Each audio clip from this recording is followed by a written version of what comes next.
જો આ લૂણીની ભાજીના મુઠિયા છે, આને બળકલી પણ કહે છે, અને આ મુઠિયા તૈયાર થઈ ગયા છે. આ મુઠિયા આપણે જે દૂધીના ને બનાવીએ છીએ ને એવી રીતે આને બનાવવાના હોય છે.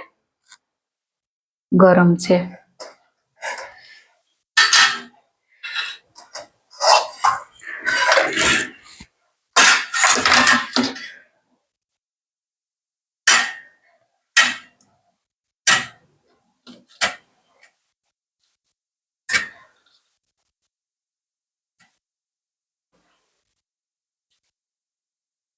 હવે આ ઠંડા થઈ ગયા છે, આના ટુકડા કરી લઈ વઘારવા માટે.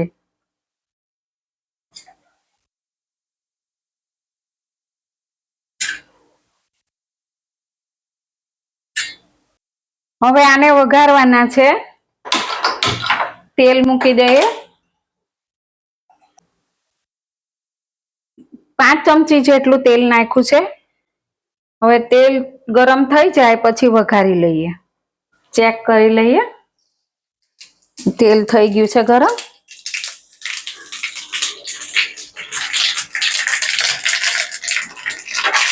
હવે વઘારી લઈએ.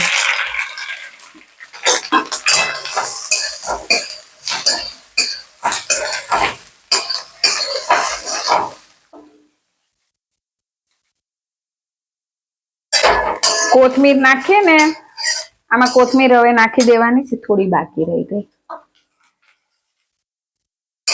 કોથમીર નાખવાની વઘારાઈ જાય પછી. જો તૈયાર થઈ ગયા છે.